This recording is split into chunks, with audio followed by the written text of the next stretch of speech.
All right, let's go. It's Worlds 2023 is here. We're in Korea. We're checking out all the games. Starting off with a banger. We got T1 versus Team Liquid.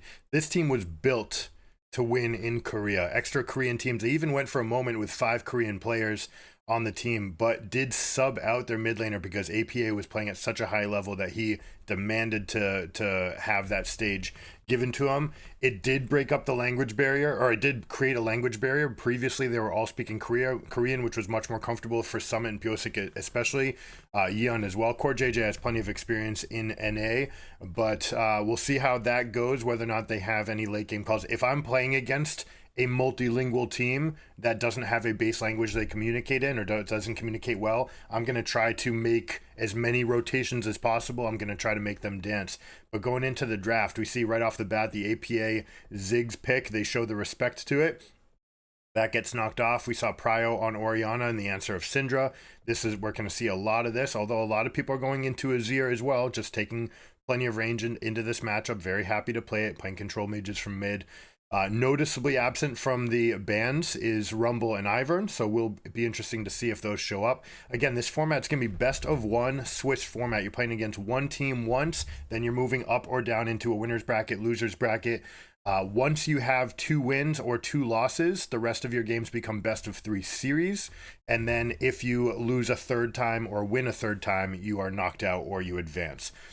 So it's a great system. It means every single game will matter in this tournament. The first couple rounds kind of getting you closer to that winning stage, but you're going to have to win a best of 3 to make it into the elimination into the playoff stage. You also have a chance to win your best of 3s to never get knocked out. So you can't say I just lost 4 best of 1s.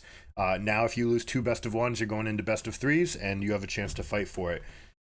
Finally, we see Ashe up here, and then as a response, you get the Ashe pick. They knock out the Blitzcrank and the Kennen, 2 of the champions that can punish the immobile AD carry pretty well. And then I like what the rest of the team has built. Interestingly, they went for Zeus Jace. One of the things that they could have done is tried to leave Kennen up and take it. Zeus was a Kennen main, climbing up the ranks. But then coming up, you get this Jace into Cassante. Now that Poppy's already banned, we saw this Azir banned all as well here, but we get Cassante into Jace saying, okay, like you'll jump out to a 10 CS lead, and then I'll just take this matchup over at 6, and then with the scaling for the rest of the game. And we'll see what comes for it for the rest of the game. I see plenty of scaling here with Syndra and Aphelios, Cassante as well, but we've spoken about this before. Ashe is so much better than every other champion in the pool right now. It did not get played inexplicably at play-ins, usually because those teams don't have enough confidence. So we're expecting Ashe to have an extremely high win rate and an extremely high ban rate once people start playing it. So we'll see if that ends up coming true. Let's take a peek at the game.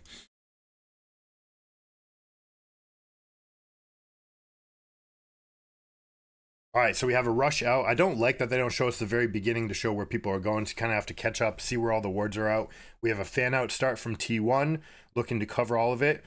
If you're scouting out one of these teams, you want to see what sort of level 1s they're capable of, and you want to kind of diagram out what sort of pattern they might have. Can you exploit it? In this case, for example, sending numbers into the northern quadrant and getting good vision would be good. If you're TL, you might expect someone to do that. You might try to invade Southern Quadrant. You see how Renata leaves herself a ward there to make sure that we don't get that late invade. Rel, of course, being one of the best champions there. Lee Sin as well. So you may get something like that. You can also get kind of cheeky with champions like Syndra, but I don't expect anyone to do that at this level. But in your like silver and lower games, you can have some fun doing that. Just have fun doing it anyways. Who knows? Let's see, we've got Cassante giving a leash here. This is fairly common for tank into range matchups. You have no priority. You're never going to get priority. They're going to poke you out, so there's really nothing you can do by being there. Might as well leash, get your leash in a little bit further ahead. Even if it's fake leashing, you can do either option. Try to get them to make some sort of play. Both junglers are going red into their Krugs. Both junglers used their smite. This is important. Make sure you're always using your smite on that first camp unless you're getting a Giga Leash, because you want to spend more time as a level 2 champion. APA draws first blood well, first scratch, we'll call it, in mid lane. Getting the early level 2, as Syndra can do. Now, Orianna can fight for it. We'll see if they end up playing for more of a passing through mid. We've talked about this before. The priority on Raptors, enemy Raptors, and getting close to and through mid lane is going to be the meta for this tournament. With these control mages especially, you're going to see a lot of junglers putting a lot of attention to these middle camps. Not just because of the ease of clearing the Raptors, how quickly you can get in and get out to do your invade to get that, but also the fact that it just puts you in that mid lane prio. You get extra experience, you get more threat, and it gives your laner the pushing advantage. Another thing that's going to happen is you're going to see blue buffs passed around. Now, let's see, we've got our first dive. Sejuani comes in. They actually answer with a teleport. This should answer well for them. They already get the 1-for-1. They're going to get 2-for-1. Beautifully answered by Team Liquid. We'll see what the answer is back. Also, we have Lee Sin on the bot side doing a counter engage. This is a wonderful start for TL. Exactly what you wanted. That seemed pretty aggressive for Jason Sejuani, not even stopping the Cassante from hitting his level, from going that. Sometimes you can create that situation where you're level 3 and they're level 1. But here we go. They tried to do it on Cassante at 2. They let him get to 3, which is a big deal. Having access to one more spell means that he gets to create some distance for himself. That buys time for Syndra to arrive. Notice that teleport. What they're doing right there is the moment that the aggro is drawn, and not a second sooner, is the moment that you teleport. Okay, you don't want to go in and just teleport and have them just walk out. Also, with an immediate answer is Lee Sin to bot lane, saying, I'm going to come and take this because I know where your jungler is, so I can have a 3v2 in bot. So tremendous advantages gained by Team Liquid right there. Good start. You will often see on the back of a play like that, someone like Lee Sin coming in to steal Krugs as well. Opting to go back into his jungle is a little bit of a safer version, but you see what Sejuani's doing? It's like, okay, we both dove. We both had tons of effort put into the opposite lane. Sejuani just comes straight back over here, takes Krugs, and now she'll have the exact timer on Raptors as well, because you know that enemy jungler went red Krugs Raptors, okay? And because they went red Krugs Raptors, you know if Krugs isn't up quite yet, that rules out the Raptors first route. And then what's left, if you know they started topside, was red Krugs Raptors. Now Sejuani has perfect timing on all the camps. She will have that little bit of an advantage onto Lee Sin. Now, if they do get the heads up that Lee's near here, she could actually come back and take Raptors as well. See her pinging right there. Already has the vision on that spot. And look, the ward line, all right? 3 wards towards the top side. This is usually indicative of vertical jungling. This is a Sejuani that's going to spend a lot of time in this lane, which is something you can do when you have Ashe in the bot lane. Ashe is such a strong laner. You have to play it aggressively, though, all right? And you can see that even with the death, this Ashe has 11 CS advantage over Aphelios, even though they came in and tragically, Aphelios didn't even get an assist on that. It does mean that he doesn't have any extra gold to account for, and Ashe is actually just fine. Has in fact more combat stats for this next fight. Sejuani's here to match it. This is not a fight that TL wants anymore. You win this if you're T1. They can just turn and kill. Yeah, absolutely forcing the flee here. They're going to continue with the stun. Sejuani's going to hold on to that stun for as long as possible. Ends up getting 75 gold out of the Lee Sin anyways. So very nicely done. That's a play that can't go wrong. You can't overstep into Ashe and be wrong. You have to commit and go for the kill. Because Ashe will start slowing you down, turn you around, and you're just going to take so much damage on the back of the empowered arrows.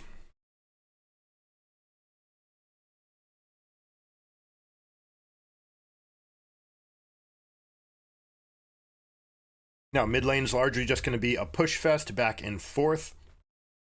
Both junglers took their blue buff as their 6th camp, opting for the clears, going in there and then taking the buff last. You want to do that because you want to ensure that your respawn timers are accelerated on your small camps. Those come back every 2 minutes and 15 seconds, which means you can get them done again and again before your buffs come back up. If you start your buffs and then do the camps, you only get to do them one more time, and that means that you're spending time longer not being level 6, and also you'll still be level 5 when you do have those camps, which takes away a lot of your brawling potential. One of the reasons you want to get that second round of buffs is to fight with.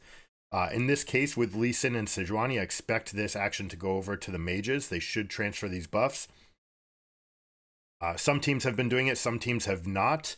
Highly recommend it. If you're a jungler, you do not need blue buff, period. Not ever, right? It just doesn't, you just don't need it. Even the Karthuses of the world can survive without blue buff.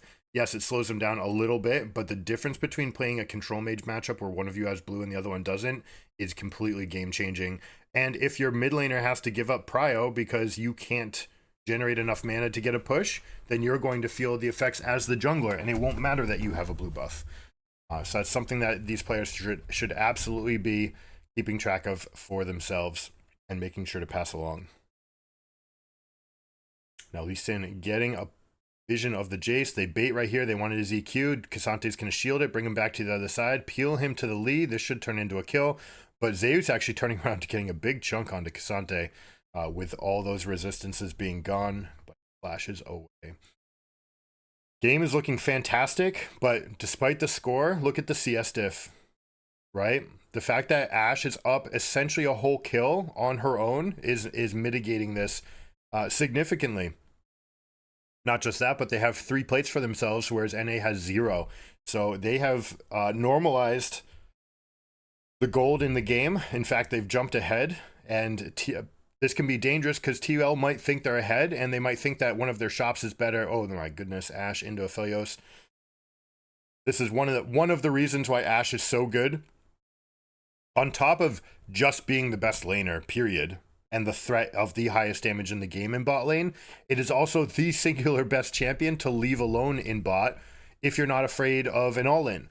And that's because you have global range. You have your Hawk to give you vision of Herald, and you can use your ult to influence Herald. So your team can basically always get Rift Herald, as long as you start after 8:30, right? Right at 8 minutes, AD carries often don't have it. One of these things that the pro teams do, you're going to see right before the level 4 spike and right before level 6, if you actually step away as a support, you can let your carry get that level spike by getting solo experience, and then you come back and you will still hit 4 on the next wave, right? So if both people stay and you get all of the experience, you're both going to be sitting at 3.99, right? And by having 3.99 waiting for a wave to come, then you're both level 3. But if you step away for a moment, you let that guy get solo, you can generate level 4, level 3, and then the next wave comes, the first melee dies anyways, and you hit level 4 anyways. So that is something that these teams have figured out. They do it at level 4 and level 6, right at those moments where it would be the most crucial. Love to see that level of optimization from the pros. And then, like in this case, you've got the Ashe contributing from long distance. Now, something I do want to talk about, an imprecision, and I at this point, I don't even consider it an imprecision. I think it's just a blunder. Imprecision is if you don't bring the AD carry down here. You want the carry, you want the marksman to pick up this eye, okay? That's because that is the champion in the game that scales the best with gold, so you want to give them the gold source. Not only that, but this is a Lee Sin that has picked up the Herald, which means that you've lost your ability to ward hop. Okay, this is one of the champions more than any other really that never wants to pick up the eye. You'd want other people to do it. In solo queue, yes, you want your jungler to do it. That's because you have super volatile lanes that are flipping back and forth. Jungler can make a play and hey, look, now we killed the guy, we can push, drop a herald, get the entire turret. That does not happen in the Worlds stage, or it's very, very rare. All right, you can't force that play. If you have herald, enemy jungler will just track you. Okay, they will just find you around the map and try to copy your plays and never give you the opportunity to get a 5-plate herald the way that you used to. Also, based on the mid-season patch where they changed the durability of the plates to make them sturdier, and also if you're watching it and you're on live 1320, the value of the plates has gone down significantly. You're not going to get those huge payoffs of a 5-plate dive kill plus entire turret being taken. So don't even try, just give it to your marksman, rotate over, let them drop the eye, and get the immediate flux of gold. It's worth a kill, right? Like if they're there for the Herald and they drop it, that's a kill that you just gave your AD carry. Sometimes I will give you the caveat. If you're a jungler, junglers getting ahead and getting their mythic right away can be a spike for all of your laners, right? So let's say Lee Sin finishes Gore Drinker before Sejuani has anything reasonable, okay? In that case, then yes, Lee Sin can suddenly have more power on the lanes and maybe you can create something for yourself. But again, you'd have to like drop the Herald immediately on taking because that's the time frame that junglers are playing on. And then you can go and get your mythic and try to snowball. But it's only like a 1 minute window that you gain for yourself. Piosik tried to dash in with the rock. I like the attempts here, but very good defense by T1. The fact that they use 2 champions to defend against 3 means that they are going to have the tempo swinging in their advantage here. Jace will always have the pushing pressure into Cassante until we stack that armor up. Once we have Iceborne plated steel caps, then Cassante can look to fight back a little bit, which is starting right now. Syndra opting for Liandry's. I don't know how I feel about this. In fact, actually, I know how I feel about this. I don't like it. It is designed to give you slightly more Scatter the Weeks, but the effect of your Scatter the Weeks has gone down now, and you're not going to necessarily get a one-shot kill onto Ashe or Jace. And those are the people that you need to be able to hit. You need to be able to QE into W into QR, and that combination is enough for a kill. With Liandry's, I don't know that that's going to happen. It does mean that you will chunk through the Sejuani a bit, like you'll go through, but you're also the only source of magic damage on your team, so it is the very best time to ever have Ludens and Sork Shoes. Now, Liandry's does deal significant amount of damage. It is magic damage. It is amplified by the spell pen. It's not true the way that it used to be, so it doesn't even do that much to the Sejuani. I'm going to fact check myself real quick because there's enough people that have been building it that it's making me wonder, did I miss a patch somewhere? But I'm going to check up on this right now. That way we can all know. Liandry's Anguish. They take total magic damage. Okay. Yeah, it's magic damage. It does have AP scaling. All right, it is going to grow. It is going to be significant chunks going over. The base damage is the highest part of it, the 50 plus the 4% of their max health. But again, comparing that to the raw straight up damage from Luden's Echo, it's not really close, especially when you're talking about one-shotting. Now, things are unraveling a bit. We've got a Stormrazor start from Aphelios, which I'm not a big fan of. It basically gives you this one little spike right here, but then it comes at a trough of the rest of the scaling. You're basically, in this game, I feel like Aphelios is just never going to come online. How are we going to create this team fight with a Liandry's Stormrazor? It's like everyone's trying to play for their own kiting ability and like, let's just chip down the Sejuani and keep them at bay and like hold them back. And that's not a way to play the game. You can't play to not lose. All right, again, Lee Sin's taking the Herald, which means that Team Liquid just doesn't know.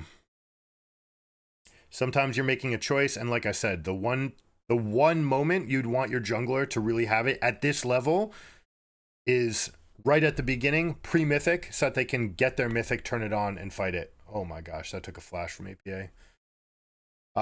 At the beginning, so that they can get their spike. Right now, there's no real point for it to be on Lee Sin.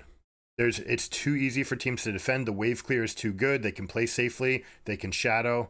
Nice little combo there. Combination Lee Sin plus Syndra. The reason you pair these two champions together, by the way, this is almost canon at this point. Lee Sin and Syndra, very easy for Syndra to create a pushback, which gets you a very predictable landing spot, which Lee Sin can then use to hit his Q. So anyone that can set up Lee Sin Q is always going to be favored as a pairing. So you're going to see lots of Syndras this tournament, and when you see Syndras, you're going to see lots of Lee Sins. If there's one thing that's going to hold Ivern back, oh, nice little smooth operation there. Was that a missed follow-up? What happened there? APA, did he not have his E available? Hoping that wasn't a language barrier thing, but that should result in a kill. There was no Syndra ultimate, and you're playing into Orianna with the shield on herself. Now, one thing, check out this Orianna. Ludens. You're the only source of AP on this team. Sejuani's damage is meaningless. Going straight into it saying, no, like, it is my job to deal a chunk of damage with my ultimate and then let Ashe and Jace run people down. Especially when you consider some amount of Duskblade builds. All right, Summit, the great hope for Team Liquid. Gumayusi being locked up. That is the one thing that Ashe can't do well. If you're playing aggressively and you can't close out, then you can get punished on the way back. A good job by Team Liquid to get that done. There's been a lot of action. I dig it. Action's good. Action's good. Again, something that NA tends to do on the world stage is play to not lose. Let's just play standard. And we've spoken about it ad nauseum, so we won't go into it again. But Big Daddy Riot, you know, there's no one in NA. No one in NA wants to innovate. They don't want to. They don't want to put themselves and their reputation at risk. Oh, beautiful by Summit. Gumayusi trying to predict and Summit guessing the prediction or being frame perfect on the Q cast. But either way, getting Q3 to hit takes down the Ashe. Beautifully done. Ashe will be going into this Kraken Slayer Triforce build. This is the most common combination. There we go. APA and Pyosik playing well together. See their ultimate timers? They are going to work that together all game long. They're going to try to play this combination together, and then they're going to scale using Aphelios in a sort of 4-1 or a 3-1 with Lee Sin in the fog. I like this answer by T1 though. Enemy team has put a lot of effort into this turret down bottom, multiple ultimates being down and the wards being used. This is something T1 does better than anyone else. Unironically, they push mid. That's what you got to do. You got to push mid to win games, guys. Now, these Ashe builds, Triforce is by far the winningest build on Ashe. You're basically trolling if you build anything else. But if you do get into endgames, the passive on Triforce is very nice. The combination of stats is nice. The scaling is not so great, okay? It is a very good spike. You tend to want it. It is very good for your combinations. It makes Ashe really strong right now, which is going to be right when she completes this Kraken Slayer Triforce combo. But if you do get into like item 6 combinations, expect that to make way for something else like Gale Force. We go the play on to Faker. Q, once it can't miss, combination, knockback into the wall, chain CC with the Scatter of the Week to keep him locked up, unable to do anything for himself. Very nicely done. 3 kills to the favor of Team Liquid, but still down in gold. Looking at the inventories, Orianna is about to finish her Void Staff. We've got the 2-item spike on Jace.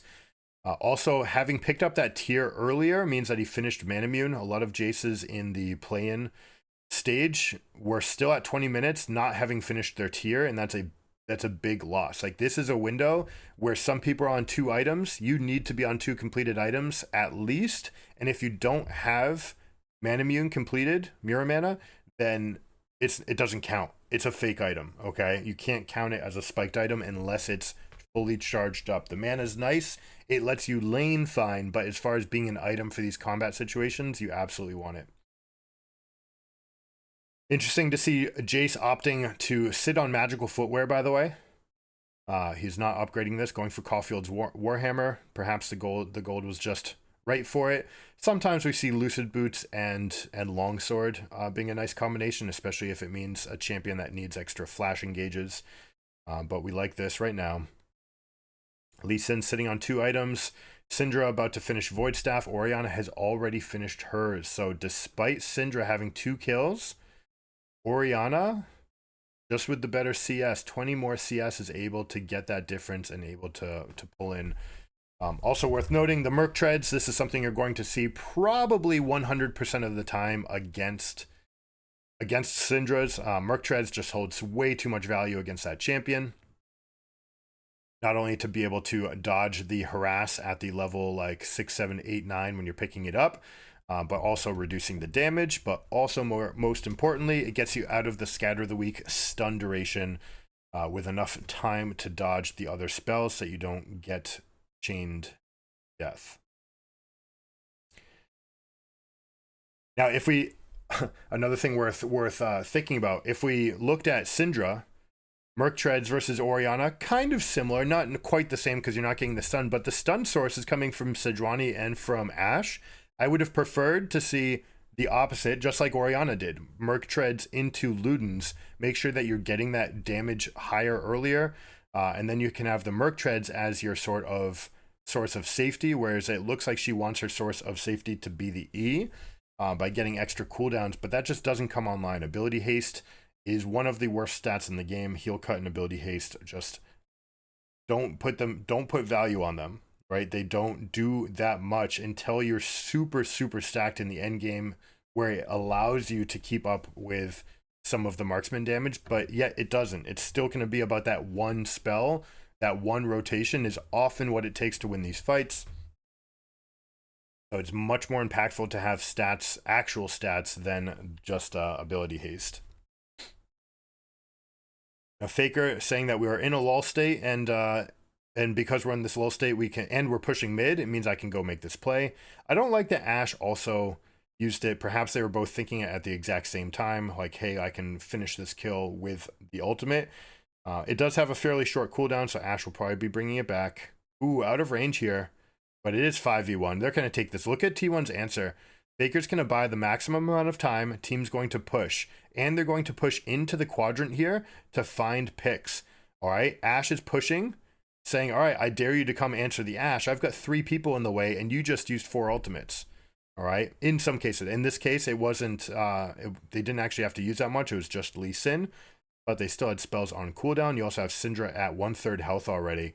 So they're going to stand off. They're going to play for this fight, T1 is. They've got enough of a health lead here. Sejuani jumps in. K'Sante immediately ults them out. They do secure themselves to the Baron this way. Oh, but no! Gion gets hit and rips apart his support, and it holds him in place long enough to take this. Now, he does have all those chakrams were stacked up, so he's able to rip apart Sejuani, but you're not going to survive this. Now, let's see if they decide to corral him.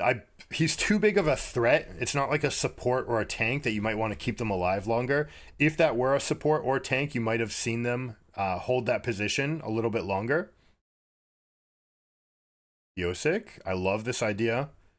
See if we can punish them.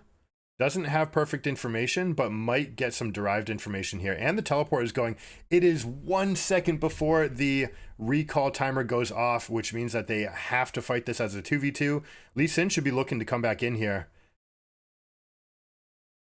They should know that there's no teleport available. Pyosik not realizing that K'Sante could have taken that with just a couple shields, and even the fact that the R exists would have been enough. That is unfortunate. I don't think we saw a canceled animation or anything there. It was just he came out 1 second too early. All right, well done to get that one. I like T1's answer. Push mid and control the northern quadrant, control the junction, then very quick to realize, all right, they're not coming through. That means they're going to Baron. T1 saying, okay, like this is our window. K'Sante with the immediate peel out of the Sejuani. Love it. Look at the edge of this. Oh my gosh. Right at the end of the range. Now look at this. The green-white guns. This is something people talk about red-white a lot, but when you're talking about the ultimate combination, look at those chakrams right here. Just ripping apart. Almost wish that he had stayed forward. With that many chakrams, you kind of want to stay forward and just deal the maximum. Letting yourself get corralled is not going to help you win that fight. It looked like he was low on the bullets though.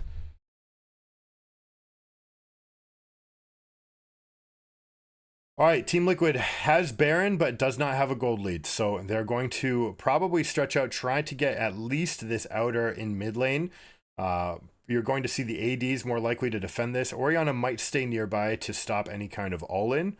She wants to be able to answer any dives with her ultimate, but largely you're carrying Jace and Ashe responsible for clearing the waves that have the buff. Actually, do they even have anyone that survived? Was it just Lee Sin? So they're only able to push with Lee Sin. And yeah, that's it. Or Lee Sin took his recall, means there's no push. So that Baron resulted in nothing. I like the idea. I like the idea that we've got a pick. We can try to make this play happen. But again, when you're 5v4, the idea, you want to win the fight more than anything. You want to draw them to Baron and then win the fight. T1 kind of hovering that left side of the, or sorry, the right side of the river of the entrance to the pit, constantly kiting back, ebb and flowing, sort of like an accordion. You come in, then press out. You're trying to force them to come off the objective. You're not committing. A little bit long range compared to where everybody else is, but Piosik's going for it. He gets the kill onto Faker, and he gets the stopwatch, which means he's going to be able to come out. Beautifully done by Piosik, killing Faker by himself. We've got North American hope here.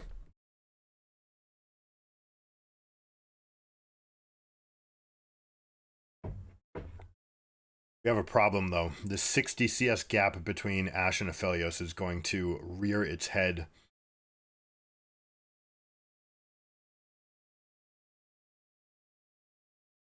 Why are they backing off? This doesn't make sense at all. I suppose what they're saying is, hey, I just used stopwatch. I got a big amount of gold here. I want to consolidate my gold, put it into my wallet. Beautiful ward hop into kick so you can land the Q1, Q2 resonating strike. Gets all of them, connects with all of the kicks. Beautifully done. Syndra with a little bit of peel. So right here, how come we're not continuing that push? That's a miss.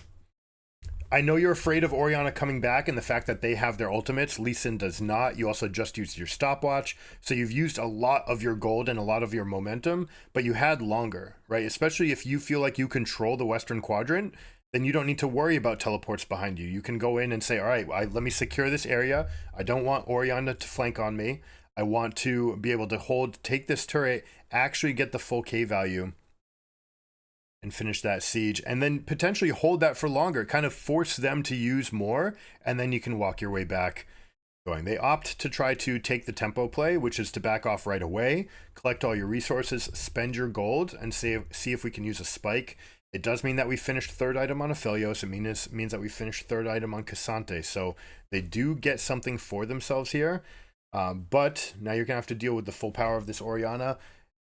The game basically needs to press pretty quickly, because right now Orianna is sitting on almost Rabadon's money. Never mind, she just used it for a stopwatch, saying the power of this next fight is too grand. We're going to have a split between Baron and Dragon potentially. Opting, saying, I really, really want to have this stopwatch. Now check out what she's doing in the bot lane. One, she's down bot. She's got teleport. She's waiting on the south side, hugging the wall before stepping up. Not even addressing the wave right now. You just wait. You wait. There's no need to aggressively push this wave. This is something that you do as a mistake in your games. You just go up and you push this wave. But why? All right, Orianna's going to wait. She's going to set up a slow push here. She's going to walk up, make sure that she goes to the next wave. Now she knows that no one's even nearby. You account for all the people on the map. Now she's going to go and get this pushing up and create threat on the bottom inner turret by being down here. Now you've got this stacked wave where you've got two waves crashing together. You see that, how big that wave is down there? You can take a peek right here. Look at that. That will be a source of ending the game if this fight goes well for them. Now, that said, Renata getting picked is not in the cards, and they get the Orianna. Oh my goodness. That is what you give up when you don't have your mid laner nearby. It means that enemy team is able to take this. Team Liquid is actually taking this. Are you kidding me? Jace has no TP. Now, HP bars are low, and they don't have many ultimates. They do have Cassante, but he can't reach onto Ashe or Jace. They also have Aphelios that's super long range. They end up pulling apart. They're going to go back off. They're going to push mid first and go to Dragon. Now, you actually could have gone straight to Dragon here. This is something you normally don't do. When you recall and you get the empowered timers, you want to basically pass straight back through. One person come in, push out the mid, and then meet everyone. And that way you can punish them. If they take Dragon, you kill them, and then you win the game because you've got Baron buff and two people dead. So T1 opts to take that mid lane push into a recall, which is smart. See how this field out. Owner kind of blanking, putting a zoning onto APA. Beautiful kick. Dude, Piosik is playing out of his mind this game. Bring those shields. I imagine that we're having... Look at the hype. Steve, look at the hype. Oh my god. Yeah, but the problem is, if you ever think, oh my god, we're going to win, that's when you lose. You need to keep your focus. What is it that got us this far? What's the play? Keep on going. Keep focusing. Now, the Korean players might be immune to that, right? They want to beat Korean players. They really want to stay focused. If there's anyone that I think is more susceptible to it, it's going to be APA on his first Worlds stage. If you guys don't know, APA kind of took the road that they want people to take. I go up, play collegiate, play semi-pro, play in the league, prove myself as a laner, and actually take over for a Korean import. Oh no, Summit trying to fight. Oh my goodness. Okay, showing Cassante things. How many spells were used? If they were able to accurately track that 3 ultimates were down, they will know that they're still stronger here. Syndra needs to be here, though. This is a mistake. 3 people can't continue staying up. Syndra's not in position. This means T1 can push them off. You see Team Liquid moving over towards the Syndra. This is another thing that you want to watch in these fights, how as soon as the fight might break out, people start moving towards their support. Where's my help? Where's my help?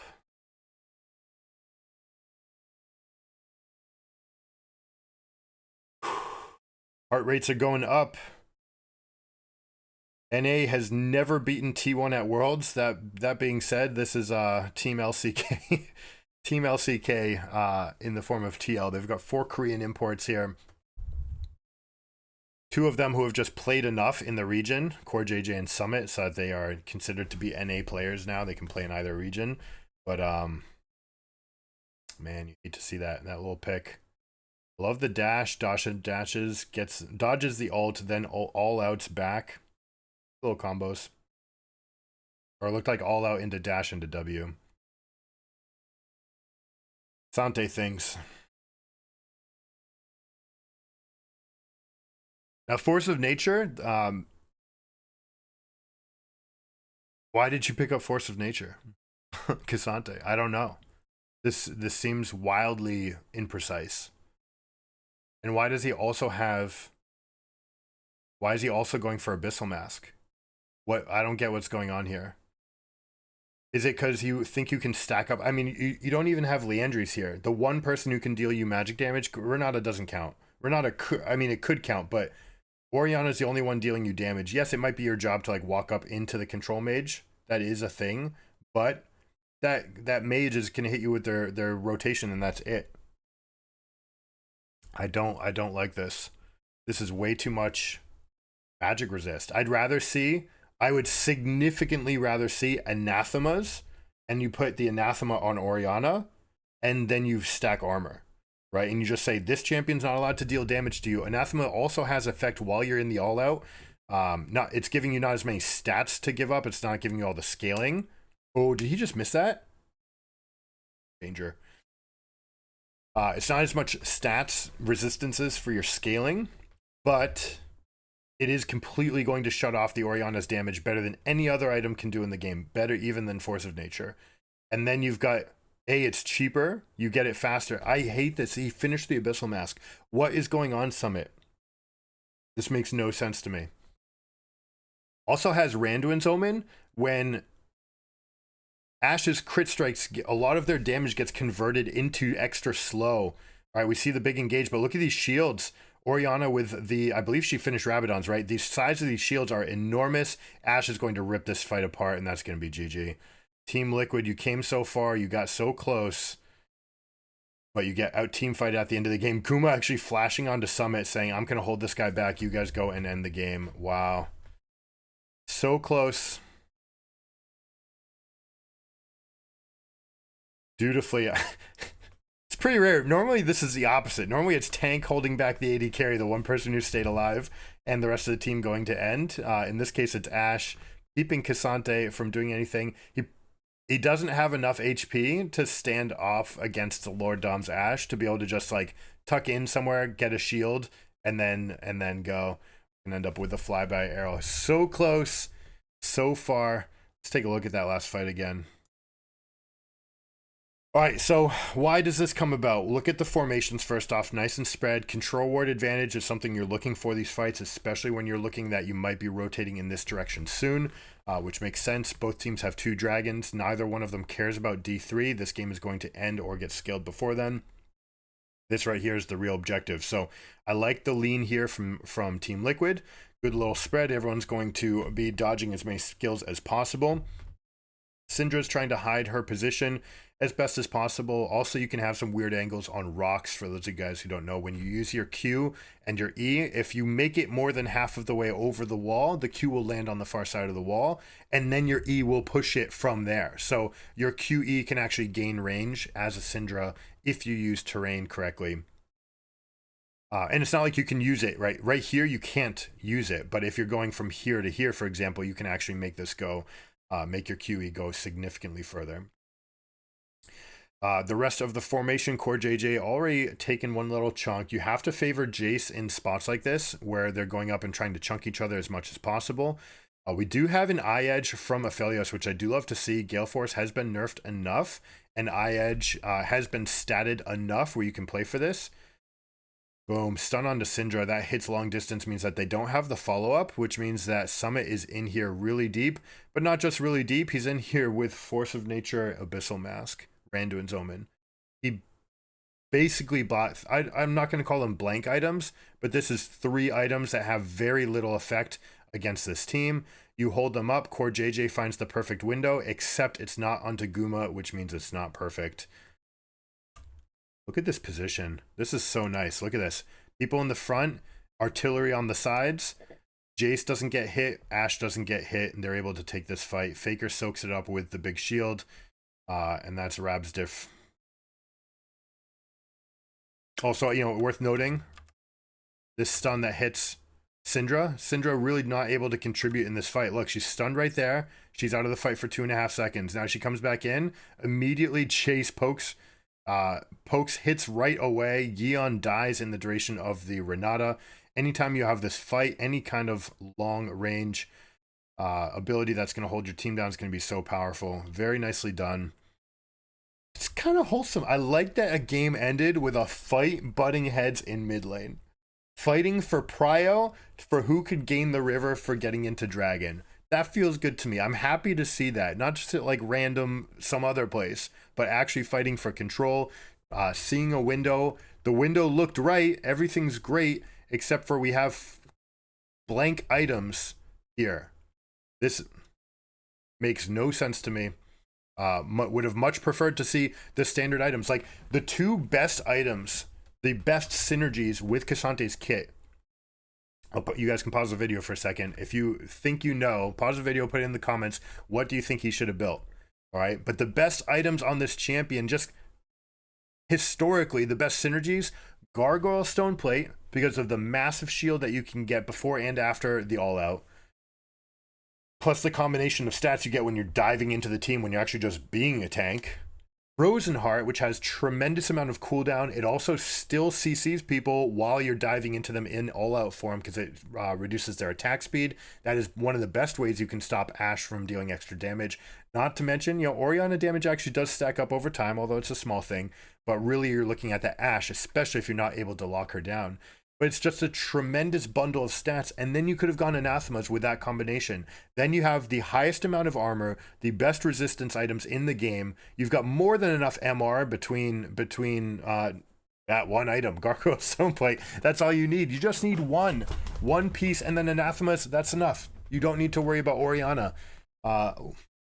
Instead, pretty disappointing to see. Randuin's, that does very little. It does give you a slow. All right, I'll give you that. The active is fine.